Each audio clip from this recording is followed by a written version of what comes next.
नमस्कार, मी हेमंत देसाई. मॅक्स महाराष्ट्रामध्ये आपलं मनापासून स्वागत. महाराष्ट्र विधिमंडळाचं अधिवेशन सुरू झालेलं आहे आणि अपेक्षेप्रमाणे पहिल्याच दिवशी वातावरण अतिशय तप्त झालेलं. हे अधिवेशन मुळातच अतिशय कमी दिवसांचं नियोजित केलं गेलं. यापूर्वीची सुद्धा जी अधिवेशन होती ती खूप कमी दिवसाची घेतली गेली आणि हे अजिबात पटण्यासारखं नाही. हे मी स्पष्टपणे इथे सांगतो. महाविकास आघाडी सरकारचं हे जे काही धोरण आहे किंवा हे जे काही वर्तन आहे ते योग्य आहे असं मला वाटत नाही. हा पहिला मुद्दा. दुसरा मुद्दा असा की आज अधिवेशनाच्या पहिल्याच दिवशी ज्यांनी पीठासीन अधिकारी म्हणून काम केलेलं आहे, ज्यांनी स्वतः विधानसभा अध्यक्ष होण्याची सुद्धा इच्छा व्यक्त केलेली आहे, असे ज्येष्ठ सदस्य विधानसभेचे भास्करराव जाधव यांनी एक आक्षेपार्ह वक्तव्य केलं किंवा वर्तन केलं. यामुळे संपूर्ण विधानसभेमध्ये हंगामा झाला. मुद्दा काय प्रश्न कुठे निर्माण झाला तर ऊर्जा मंत्री नितीन राऊत यांनी जे आश्वासन वीज माफी संबंधी दिलं होतं ते पूर्ण झालं नाही म्हणून विरोधी पक्षांनी आक्षेप घेतला. तेव्हा नितीन राऊत यांनी उपस्थित केला मुद्दा तो नरेंद्र मोदी यांनी सुद्धा आश्वासन पूर्ती केली नसल्याचा आणि मुळातच हे काही प्रश्नाचं उत्तर होऊ शकत नाही. महाराष्ट्रातला कुठलाही मुद्दा जर असेल तर ताबडतोब केंद्र सरकारकडे बोट दाखवायचं किंवा केंद्र सरकारच्या धोरणाचा उल्लेख करायचा, याचाही अतिरेक झालेला आहे.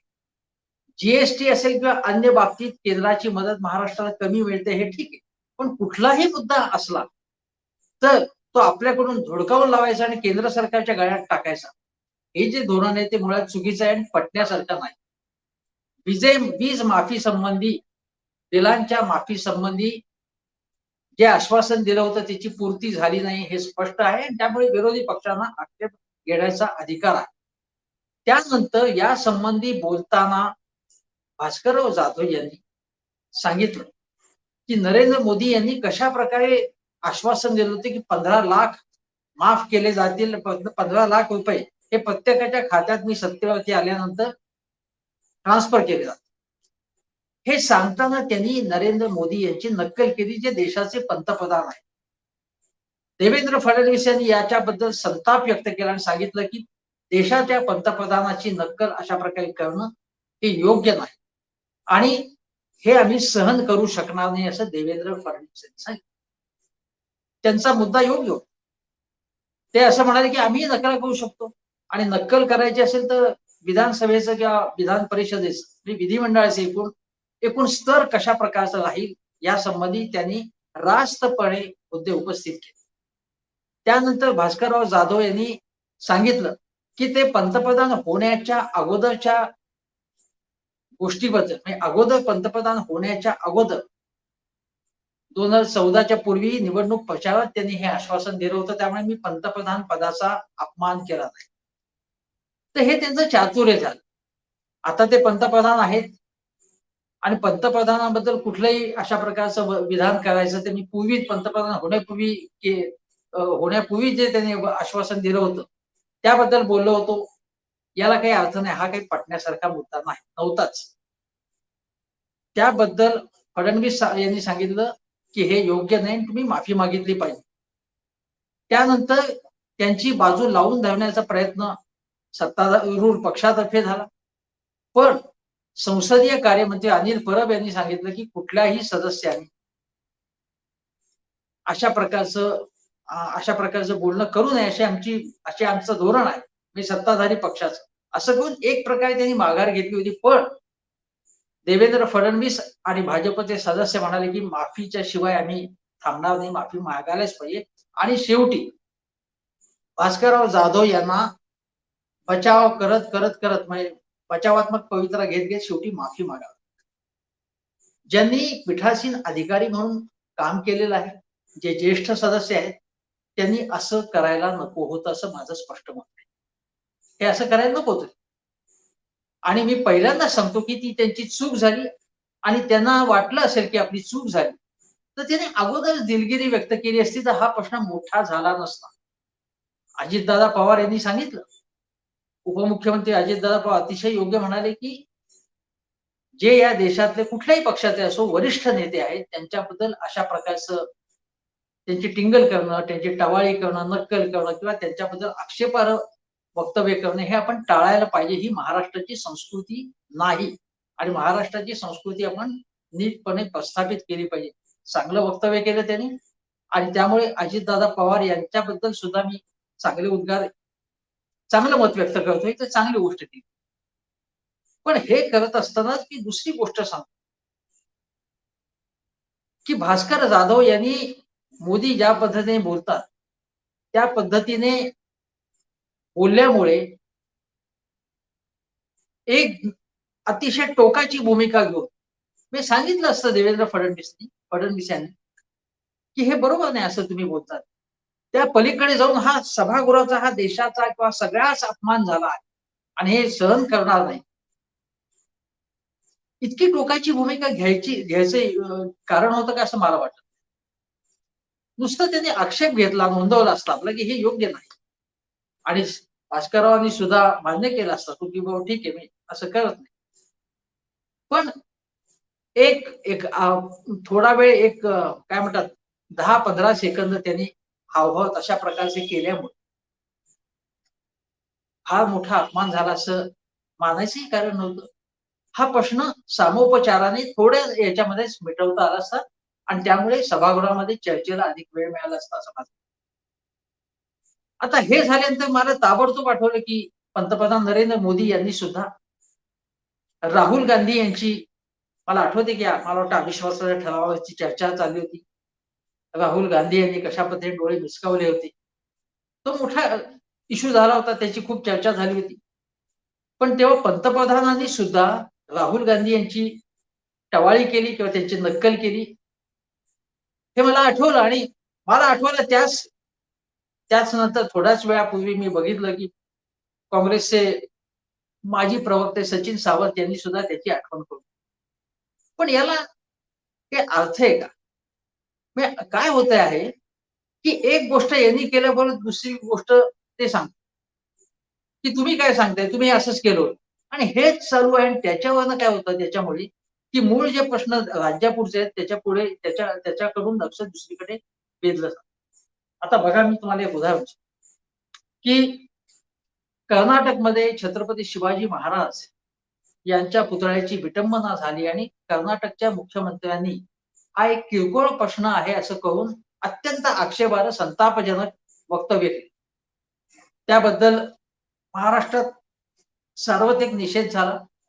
पण हा निषेध जो आहे, तो भारतीय जनता पक्षाच्या नेत्यांकडून त्या तीव्रतेने व्यक्त झाला.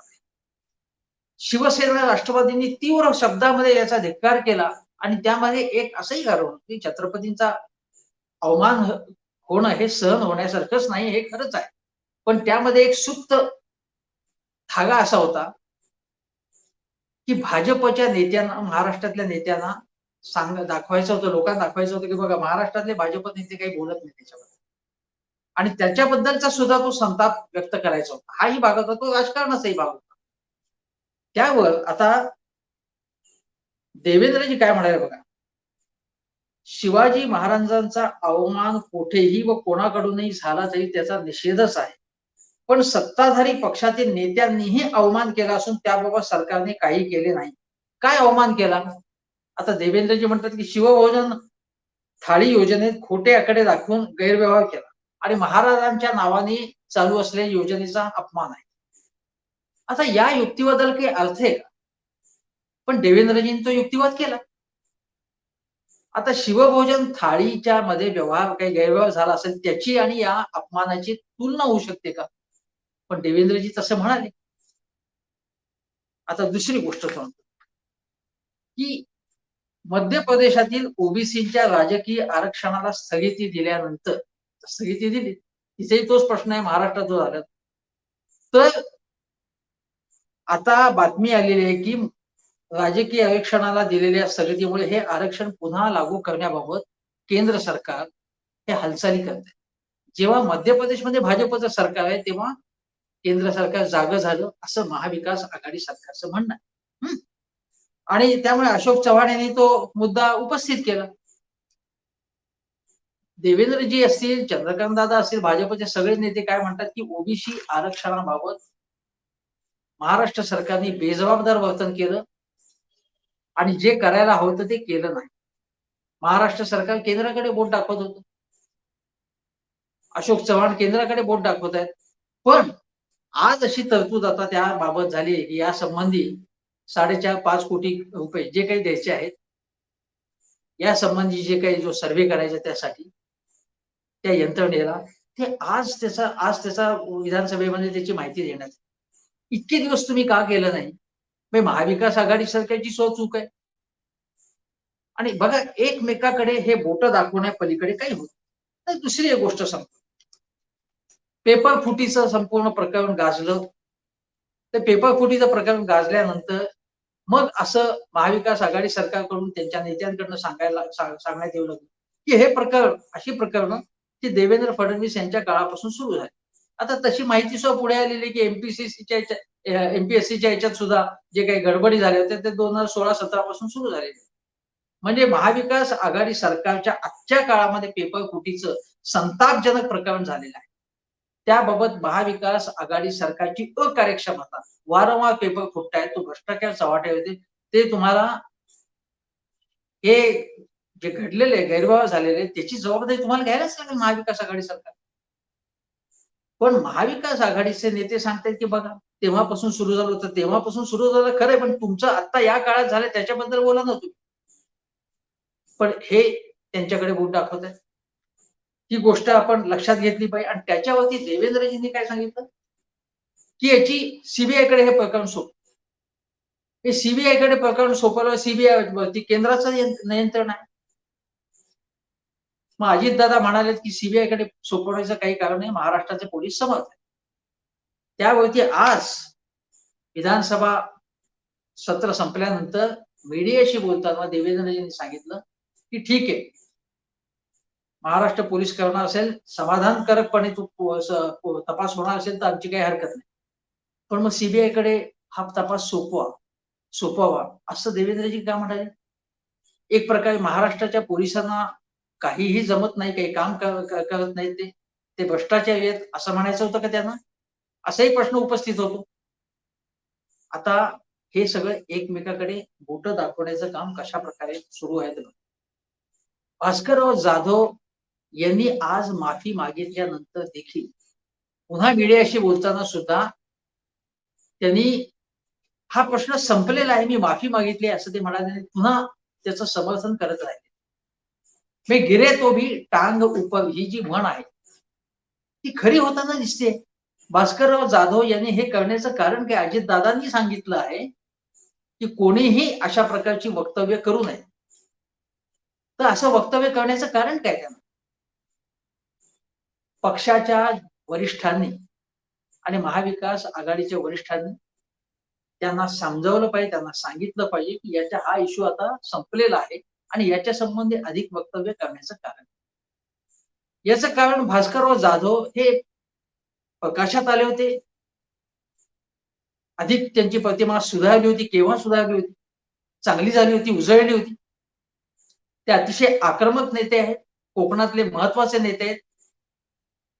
नारायण राणे यांना खणखणीत शब्दामध्ये उत्तर देण्यामध्ये, अतिशय सक्षमपणे उत्तर देण्यामध्ये ते समर्थ ठरलेले आहेत. बलदंड नेते आहेत ते. त्याबद्दल काहीही म्हणण्याचं कारण नाही. स्वाभिमानी नेते सुद्धा आहेत. जेव्हा आपल्याला पक्षामध्ये डावललं जात आहे तेव्हा त्यांनी उद्धव ठाकरे हे सुद्धा व्यासपीठावरती असताना आपली नाराजी प्रकट करण्याची धमक दाखवली. आक्रमक देत आहेत.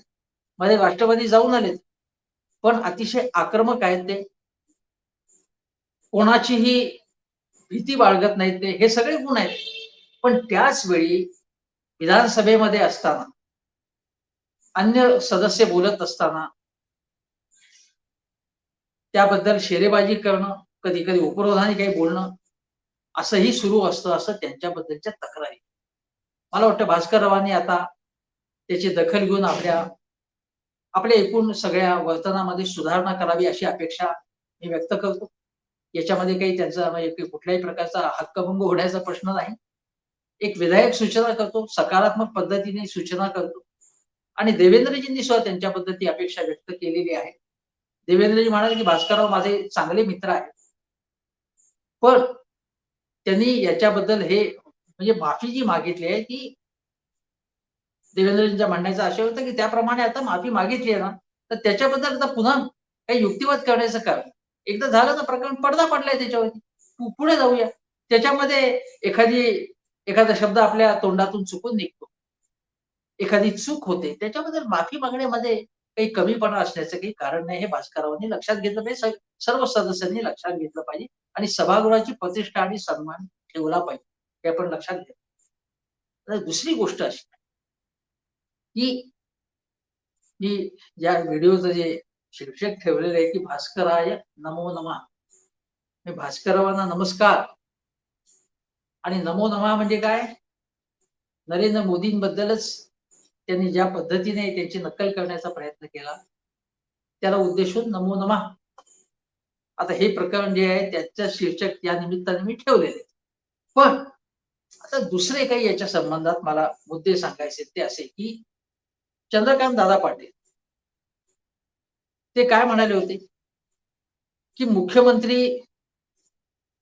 आजारी असतील, तर त्यांनी आपली सगळी कामाची सूत्र जी आहेत, ती दुसऱ्याकडे सोपवावी. त्यावरती संजय राऊतांनी सांगितलं, की तुम्ही त्यात काही लक्ष घालण्याचं कारण नाही, आम्ही बघू काय. मी याला शुद्ध शब्दात म्हणतात चोमडेपणा करू नका. गप्प बसा तुम्ही तुमचं बघा. तुम्ही तुमचं काम बघा असं संजय राऊत. पण चंद्रकांत दादा पुढे जाऊन असं म्हणाले, की ठीक आहे म्हणजे तुम्हाला जर आजारी असाल, तर तुम्ही काम वाटलं तर कोणावरती दुसऱ्या अजितदादांकडे सोपवा. ते नको असेल तुम्हाला, ते थोडक्यामध्ये तुम्हाला कोणावरती विश्वास नसेल, तर आदित्यच्या हातात सोपवा किंवा रश्मिताईंकडे सोपवा, पण त्याच्या आधी त्यांना सदस्य करून घ्यायला लागेल. तेजसकडे सोपवा. आता या प्रकारची कमेंट करणं हे सुसंस्कृत भाषेमध्ये ते अतिशय नम्रपणे, आदबशीरपणे, सौम्यपणे बोलतात. पण त्याचा आशय काय? अशा प्रकारे कुटुंबियांची नावं घेणं हे गरजेचं होतं चंद्रकांत दादा? त्यांच्या आजारपणाचा असा मुद्दा ठळक करण्याची गरज होती?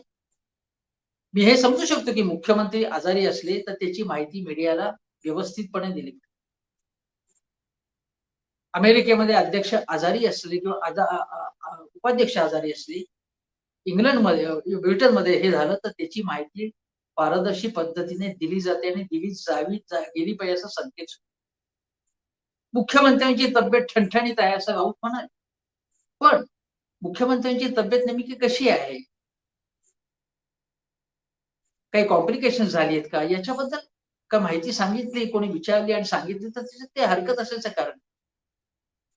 नरेंद्र मोदी यांनी एक चांगली गोष्ट केली, की त्यांनी विनायक राऊत जे खासदार आहेत शिवसेनेचे त्यांच्याकडे उद्धवजींच्या प्रकृतीची चौकशी केली, विचारपूस केली, काळजी व्यक्त केली आणि शुभेच्छा दिल्या. चांगली गोष्ट आहे, अतिशय सुसंस्कृतपणा आहे मोदीजींचा असं मी म्हणेन. हा सुसंस्कृतपणा चंद्रकांत दादांनी दाखवला असता आणि कमेंट या पद्धती कुटुंबियांपर्यंत जाऊन दिल्या नसत्या तर ते चांगली गोष्ट झाली असती. चंद्रकांत दादाची ही चूक झाली. या उलट देवेंद्रजींनी मात्र सांगितलं, की मुख्यमंत्र्यांची प्रकृती म्हणजे कोणाचीही प्रकृती कुठल्याही नेत्याची बिघडू शकते. कमी जास्त होऊ शकतं. अशा वेळी त्यांनी सांगितलं, सभ्यपणे सांगितलं, की कोणाकडे तरी चार्ज दिला पाहिजे. ठीक आहे असं. पण त्यांनी अशा प्रकारे कुठलीही कमेंट केली नाही. जी कमेंट नारायण राणे यांनी केली. नारायण राणे म्हणाले, की महाराष्ट्राला आजारी मुख्यमंत्री मिळाले. ही कमेंट अतिशय वाईट आहे आणि खालच्या पातळीची आहे. देवेंद्रजींनी त्यांना ही समज द्यायला पाहिजे होती. जी समज त्यांनी मागच्या वेळी दिली होती, जेव्हा त्यांनी उद्धव ठाकरेंच्या कानशिलात लगवली असती मी असतो तर तिथे, असं म्हणाले होते. त्यावेळी ही कमेंट आम्हाला मान्य नाही असं देवेंद्रजी म्हणाले होते तेव्हा. निदान तेवढं तरी त्यांनी चांगली गोष्ट केली होती. पण त्याच वेळी आम्ही नारायण राणेंच्या मागे पक्ष उभा आहे असं ते म्हणाले. असं म्हणण्याची काय गरज होती तेव्हा? असं म्हणण्याची गरज नव्हती. स्पष्टपणे निसंदिग्धपणे सांगायला पाहिजे होतं की नारायण राणे यांची कॉमेंट ही पक्षाचं धोरण नाही, ही चुकीची कॉमेंट आहे, त्याचा आम्ही निषेध करतो, असंही देवेंद्रजी म्हणाले नव्हते हे लक्षात. सुधीर भाऊ मुनगंटीवार असं म्हणाले की मुख्यमंत्र्यांचा तुमच्या अपमान होतो तेव्हा तुम्ही वेगवेगळ्या गोष्टी करता आणि त्याचप्रमाणे पंतप्रधानांचा कोणी अपमान केला तर आम्ही सहन कसं काय करू, असं सुधीर भाऊ म्हणाले. हा युक्तिवाद म्हणून योग्यच होता, ठीक होता. पण माझं एवढंच म्हणणं होतं की या प्रश्नाचा एवढा मोठा काही इश्यू करण्याची दोन्ही पक्षाकडून गरज नव्हती. भास्कररावने ते टाळलं असतं तर बरं झालं असतं. आणि त्याचवेळी मी हे सांगतो की भास्करराव जाधव यांनी गेल्या सत्रामध्ये भारतीय जनता पक्षाचे जे 12 सदस्य निलंबित केले. का केले? तर त्यांनी शिवीगाळ त्यापैकी काही जणांनी अर्वाच्य शब्द उच्चारले. धक्काबुक्की केली भास्कररावांना, जे पीठासीन अधिकारी होते. त्यानंतर त्यांना निलंबित केलं गेलं. 1 वर्षासाठी निलंबित केलं गेलं. आता हे वर्तन योग्य होतं का? देवेंद्रजींनी याच्याबद्दल सांगितलं की त्या सदस्यांचं एक प्रकारे समर्थन करण्याचा एक प्रकारे प्रयत्न केला. पण त्यावेळी मला आठवतंय की देवेंद्रजी बोलताना या प्रकरणाबद्दल म्हणाले की काही शब्द निघाला असेल, काही गोष्ट घडली असेल, असं त्यांनी अप्रत्यक्षपणे आपल्या सदस्यांच्या पैकी काही जणांची चूक कबूल केली. पण ज्या सदस्यांनी धक्काबुक्की गोंधळ काही केला नव्हता त्यांच्यावरही कारवाई झाली असं भाजपच्या लोकांचं म्हणणं. आता त्याच्या संबंधी प्रत्यक्ष मी हजर नसल्यामुळे त्याबद्दल काही सांगत नाही. पण भास्करराव जाधव यांनी 12 सदस्यांना निलंबित केलं. म्हणून त्यांच्यावरचा राग म्हणून हा काढला जातो आहे, असं जर कोणी म्हणत असेल तर ते चुकीची गोष्ट. त्यांनी निलंबित केलं, पण त्याच वेळी आज भास्कररावांनी हा प्रश्न काढण्याची गरज नव्हती. 15 लाख रुपये तुमच्या खात्यात वर्ग करू, असं मोदीजी म्हणाल्याचं कुठेही पुरावा नाही, असं देवेंद्रजी म्हणाले. आता तो पुरावा काढायला लागेल. कारण ही जी गोष्ट आहे, ती अनेक लोकांनी त्याच्या संबंधी वक्तव्य केलेलं आहे. त्यासंबंधी फॅक्ट्स पेश केले आहेत. पण ठीक आहे, तो मुद्दा वेगळा आहे.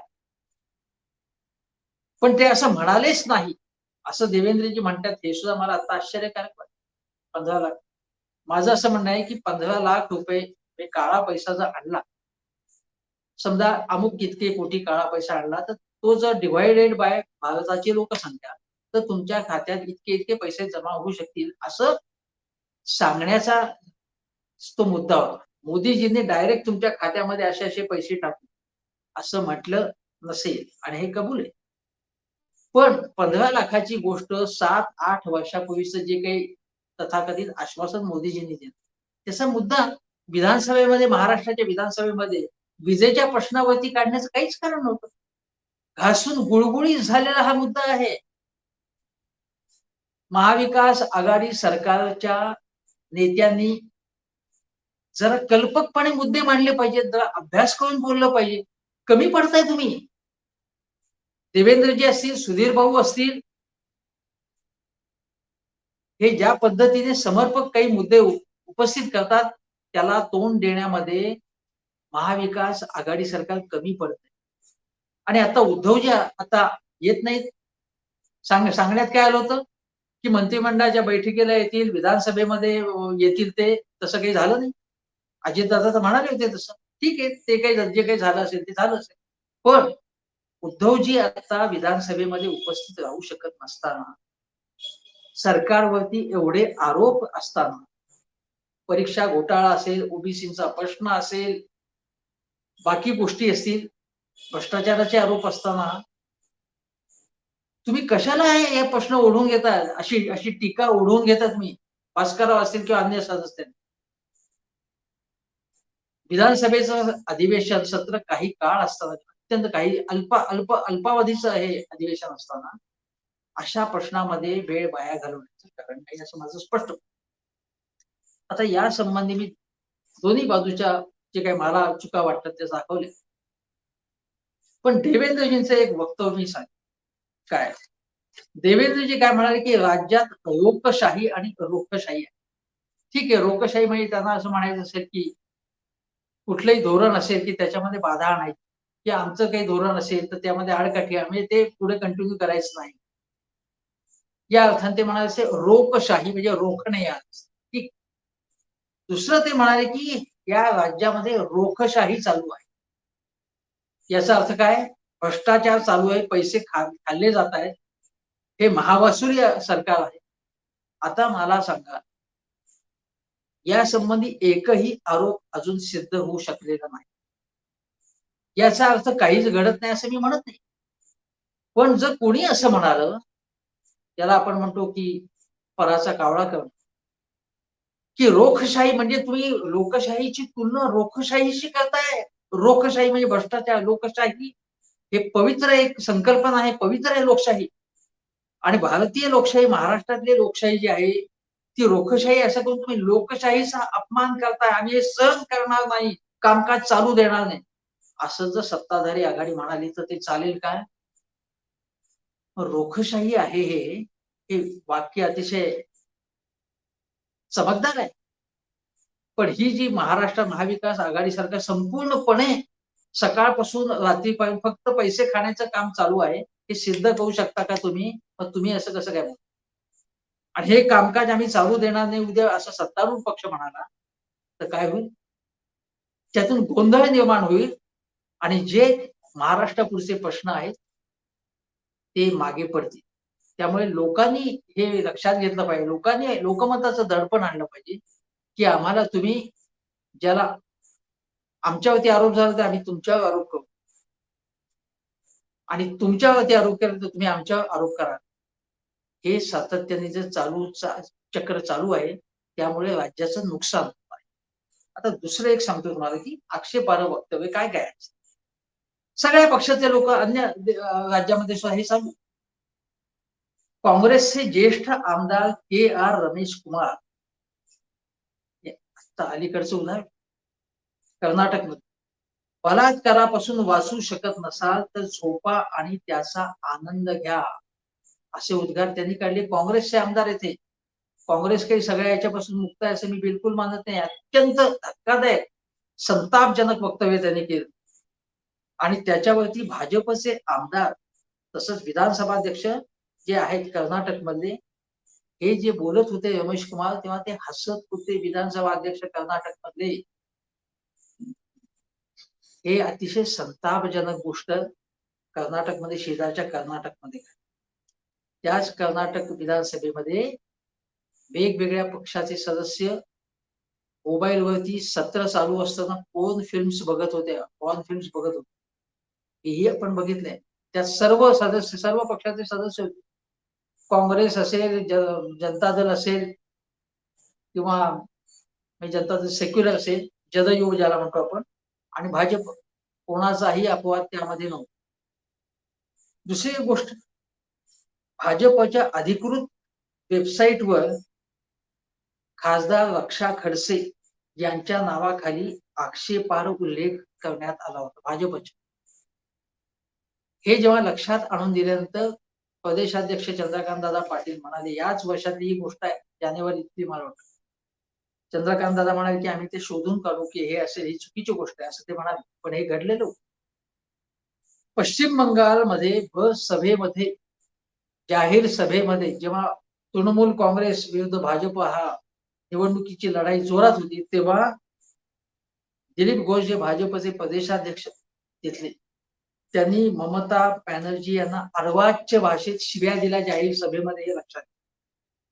हा, हे मी वेगवेगळ्या पक्षांचं सांगते, कुठल्याही एका पक्षाबद्दल सांगत नाही. नंतर त्याला म्हणतो की हा, मी अजित दादांबद्दल तुम्हाला एक सांगतो की 2 वर्षापूर्वीची गोष्ट, म्हणजे ऑक्टोबर 2019 ची गोष्ट. अजित दादा काय म्हणाले होते? अजितदादांची अगोदरची वक्तव्य, जे धरणातलं पाणी त्यासंबंधी मी बोलत नाही, सगळ्यांना माहिती. पण ज्यावेळी अजितदादा हे म्हणजे महाविकास आघाडी सरकार स्थापन होण्यापूर्वी ऑक्टोबर मधली गोष्ट आहे, ऑक्टोबर 2019, ते काय म्हणाले होते? चटकन नाव घ्यायला सोपे पडते म्हणून शॉर्ट फॉर्म म्हणून मी चंपा हा शब्द वापरतो चंद्रकांत दादा पाटील यांच्या. आक्षेपार्ह त्याच्यात काही नाही असं अजितदादा पवार तेव्हा म्हणाले. तेव्हा ते 3 दिवसाचे उपमुख्यमंत्री सुद्धा व्हायचे होते किंवा महाविकास आघाडी सरकारचे सुद्धा उपमुख्यमंत्री व्हायचे होते. त्याच्या अगोदरची गोष्ट आहे. एका ठिकाणी ते असं म्हणाले की मी भावनिक झालो तेव्हा हे म्हणाले म्हणजे उद्धव ठाकरे म्हणाले जेव्हा राष्ट्रवादी आणि शिवसेना एकत्र नव्हते या छावणीमध्ये शिवसेना आलेली नव्हती तेव्हा उद्धव ठाकरे काय म्हणाले जेव्हा इमोशनल झाले अजितदादा की हे मगरीचे अश्रू आहे. मी तरी राजकीय परिस्थितीमध्ये म्हणे अजितदादा काय म्हणाले मी राजकीय परिस्थितीमुळे भावनाशील झालो. पण मला जे म्हणतात की माझे अश्रू हे मगरीचे अश्रू आहे. तेव्हा दादा म्हणाले की मी तर असं ऐकलंय की जेव्हा परदेशातून आणलेले मासे मरण पावले तेव्हा उद्धव ठाकरे हे रडले होते. 2 दिवस अस्वस्थ होते, चिडचिड करत होते. मी त्यांचे नामकरण उठा असे करणार आहे. म्हणजे उद्धव ठाकरे उठा असे करणार आहे असं अजितदादा तेव्हा म्हणाले. त्याला 2 वर्ष होऊन गेली. त्यानंतर अजितदादांनी देवेंद्रजींबरोबर सरकार स्थापन केलं. त्यानंतर अजितदादांनी महाविकास आघाडी सरकारमध्ये सामील झाले ते. तिकडून इकडे आले पुन्हा. इकडून तिकडे गेले, तिकडून पुन्हा इकडे आले. पुलाखालून पाणी बरेच वाहून गेलेले पण अजितदादा सुद्धा असं म्हणालेले होते. त्यामुळे कुठल्याही शब्द कोणाचाही अपवाद न करता प्रत्येकाने काय काय बोललेले आहे ते सांगतो. अजून एक ताजं उदाहरण गुलाबराव पाटील जे मंत्री आहेत, ज्येष्ठ नेते आहेत. हेमा मालिनी बद्दल त्यांनी कशा प्रकारचं वक्तव्य केलं होतं? त्याचा सार्वत्रिक निषेध झाला. त्यानंतर त्यांना माफी मागावी. पण प्रचार सभेमध्ये किंवा कार्यकर्ते आसपास असताना वाहवत जातात लोकांना काहीही बोलतात. पण गुलाबराव यांच्यावरती कारवाई व्हावी, गुन्हा नोंदवावा, अमुक तमुक असं जे म्हणाले ते प्रवीण दरेकर विधान परिषदेतील विरोधी पक्षनेते त्यांनी सुद्धा एक वक्तव्य कसं केलं होतं महिलांच्या संदर्भात. त्यांना या संबंधी गुलाबरावांवर टीका करण्याचा अधिकार पोचतो का हे लक्षात घ्या. ते काय म्हणाले होते प्रवीण दरेकर. आशिष शेलार जे मंत्री होते भाजपचे ज्येष्ठ नेते त्यांनी किशोरीताई पेडणेकर यांच्या संदर्भामध्ये कसं आक्षेपार्ह वक्तव्य केलं. ते वक्तव्य केल्यानंतर त्यांच्या विरुद्ध गुन्हा नोंदवण्यात आला आणि त्यावेळी पोलीस स्टेशनच्या समोर बाहेर भाजपच्या लोकांनी कसा हंगामा केला. ते देवेंद्रजींना ते मान्य होतं. आशिष शेलारांना जाहीर समज त्यांनी दिली का? माझ्या कल्पनेप्रमाणे माझ्या माहितीप्रमाणे ते दिली जाहीर समज दिली नाही. अशा प्रकारचं वक्तव्य आशिष शेलार यांनी टाळायला पाहिजे. त्यानंतर संजय राऊत यांनी सुद्धा एक वक्तव्य केलं मीडियाशी बोलताना. पण त्या अगोदर संजय राऊतांनी जेव्हा शरद पवार यांना खुर्ची आणून दिली, सन्मान केला शरद पवारांच्या वयाचा, योग्य कृती केली, सुसंस्कृतपणा त्यांनी दाखवला. पण त्या संबंधी सुद्धा सोशल मीडियावरनं त्यांची बदनामी, त्यांच्याबद्दल अपप्रचार, त्यांची टिंगल टवाळी केली गेली. तेव्हा चिडून संजय राऊतांनी काही उद्गार काढले होते ते चुकीच होत. पण तो संतापाचा उद्गार होता. मी त्याचं समर्थन करत नाही. पण असं विचारल्यानंतर ते संतापून अभावितपणे तसं म्हणाले. त्यांनी सुद्धा मी बोलताना माझी चूक झाली असं म्हटलं असतं तर बरं झालं असं मी म्हणेन. गोपीचंद पडळकर हे तर कशा पद्धतीने बोलतात. सातत्याने अतिशय आक्रमकतेच्या नावाखाली आक्षेपार्ह वक्तव्य सुद्धा त्यांनी केलेली. एकदा त्यांना देवेंद्र फडणवीसांनी जाहीरपणे समज दिली होती. चांगली गोष्ट आहे. फडणवीसांचं मी याबद्दल कौतुक करेन की फडणवीसांनी 2दा-3दा तरी आपल्या नेत्यांना जाहीरपणे समज दिलेली आहे. आणि फडणवीसांनी आज सुद्धा मीडियाशी बोलताना उद्धवजींच्या आजारपणाबद्दल किंवा इतर गोष्टींबद्दल अतिशय सुसंस्कृतपणे ते बोलले.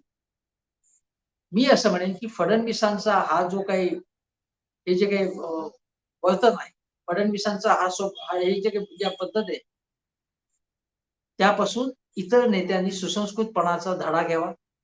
भाजपच्या नेत्यांनी चंद्रकांत दादा असतील, गोपीचंदजी असतील, प्रवीण दरेकर असतील, देवेंद्रजींकडून शिकण्यासारख्या या गोष्टी असतील. देवेंद्रजी अशा पद्धतीने कधीही मर्यादा ओलांडणार. एकच गोष्ट मी सांगेन त्यात, मला जी खटकते गोष्ट, एखादा छोटा सुद्धा मुद्दा असेल तर एकदम ते आक्रमक होतात अचानक. अरे एवढं आक्रमक होण्याचं काय कारण? एकदा ते म्हणाले होते त्यांच्यावरती कारवाई करण्याची भाषा झाली सचिन वाझे आणि हे सगळं प्रकरण, मनसुख प्रकरण, हो हो करा करा माझ्यावरती कारवाई. असं आकाशपातळ एक करण्याची गरज नव्हती. याला आक्रस्ताळेपणा म्हणतात, आक्रमकपणा म्हणत नाहीत, असं माझं स्पष्ट मत आहे. आणि देवेंद्रजींना आज कोणीतरी सांगितलं की भास्कररावांनी अमुक अमुक त्यांच्याबद्दल कॉमेंट केली की ते फार चिडतात, चिडचिड करतात. तेव्हा देवेंद्रजी म्हणजे त्यांना भास्कररावांना सांगितलं की तुम्ही सुधारा आणि माझ्यामध्ये काही गोष्ट असेल तर मी स्वतः सुधारण्याचा प्रयत्न करीन, असं देवेंद्रजी म्हणाले. आणि हा मुद्दा जो आहे ते त्यांच्या आक्रस्ताळेपणाचा मी दोन चारदा उल्लेख केला पूर्वी सुद्धा. त्यानंतर त्यांचा हा आक्रस्ताळेपणा हा थोडा कमी झाला होता आणि त्याचंही मी स्वागत करतो. त्याबद्दल त्यांना धन्यवाद देतो हे मी तुम्हाला सांगतो. आता इथे मला सांगायचं आहे की हे सगळ्या गोष्टी झाल्या. सतत आपण म्हणतो की महाराष्ट्राची जी राजकीय संस्कृती नाही ती उत्तर प्रदेशमध्ये, बिहारमध्ये ज्या गोष्टी घडतात, हाणामारीपर्यंत प्रकरणं जातात, कोचनची फेकाफेक होते, माईकची फेकाफेक होते, धक्काबुक्की होते, ही महाराष्ट्राची संस्कृती नाही. एवढंच नाही तर महाराष्ट्राची संस्कृती काय आहे की विरोधी पक्षाचे लोक असतील त्यांच्या कौटुंबिक समारंभात, एकमेकांच्या कौटुंबिक समारंभात जाणं, विरोधी पक्षात असताना सुद्धा मैत्री जपणं. उदाहरणार्थ विलासराव देशमुख, गोपीनाथराव मुंडे यांची मैत्री. अशी अनेक काही अजूनही उदाहरणं आत्ताची सुद्धा देता येईल की मैत्री आहे.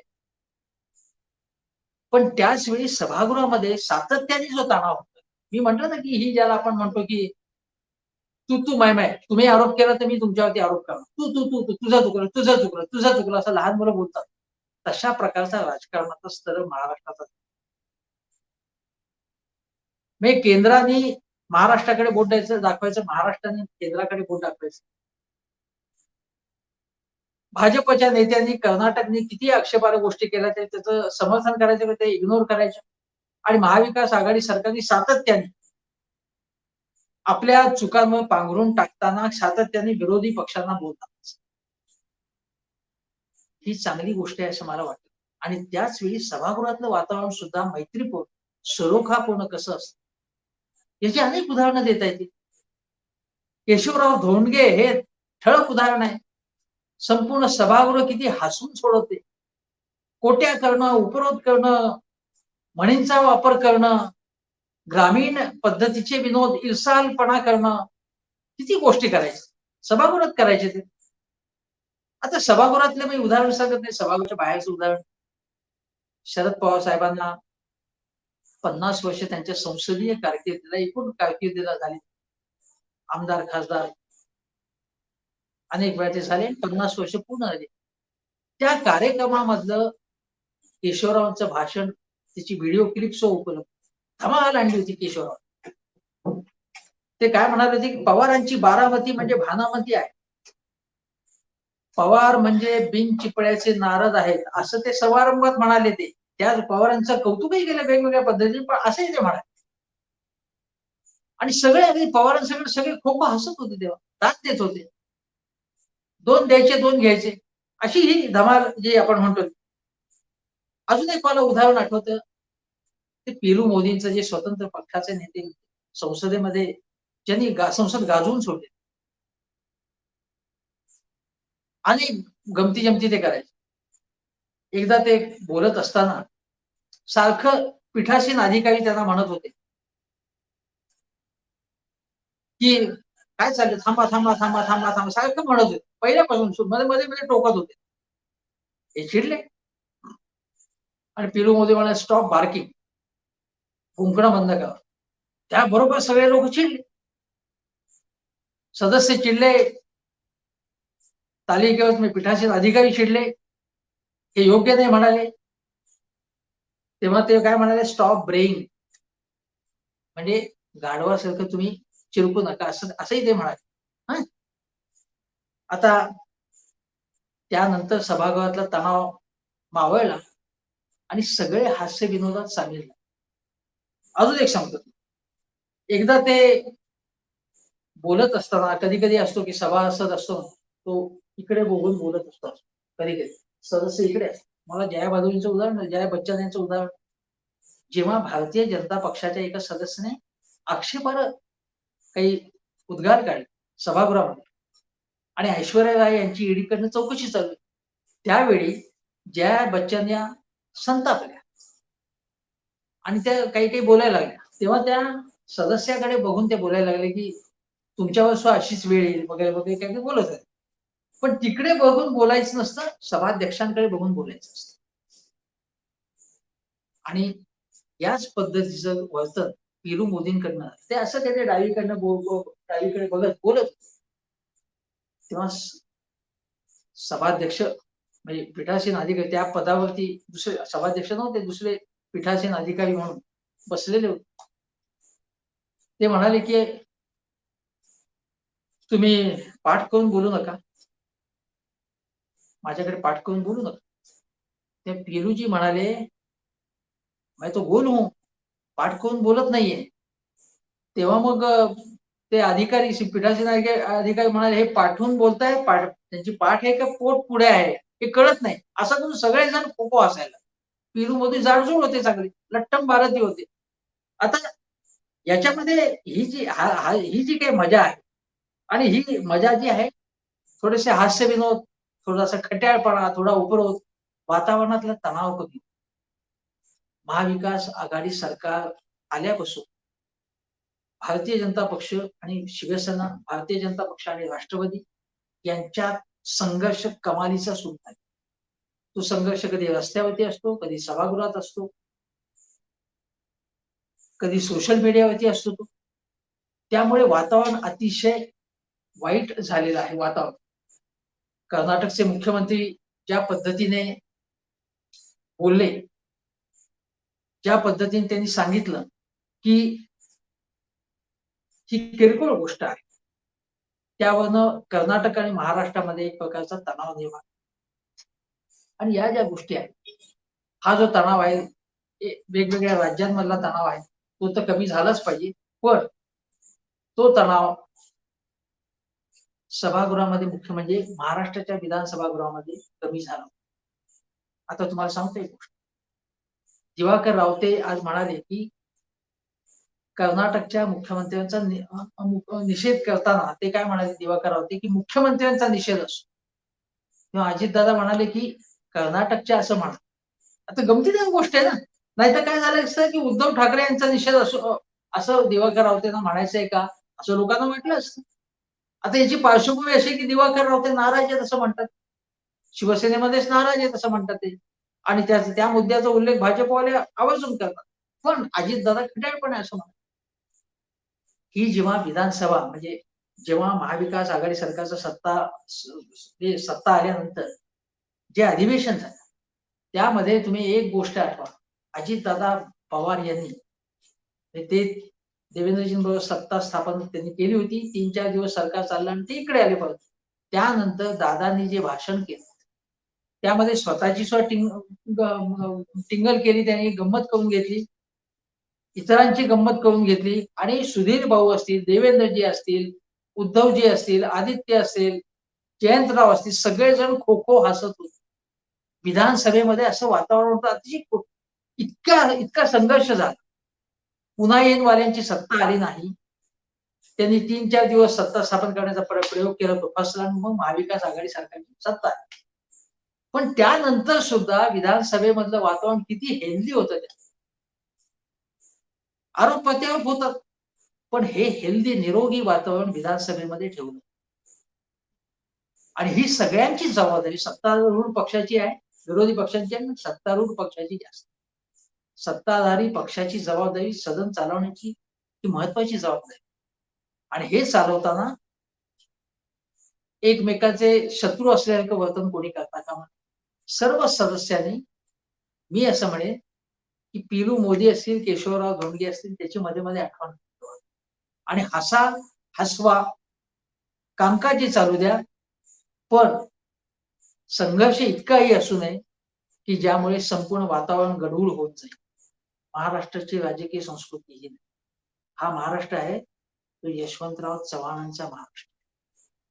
हा महाराष्ट्र आहे वसंतराव नाईकांचा महाराष्ट्र आहे. आणि ही जी सगळी परंपरा आहे ही संसदीय परंपरा आहे. वाजपेयींची परंपरा लक्षात मनोहर पंत किती धमाल करायची सदनामध्ये, त्यांची परंपरा लक्षात ठेवा. गोपीनाथरावांची आठवण घ्या. प्रमोद महाजन, कितीतरी सदस्य जे असतील, जे संसदेत असतील, विधानसभेत असतील, त्यांची आपण आठवण करूया, त्यांचं स्मरण करूया.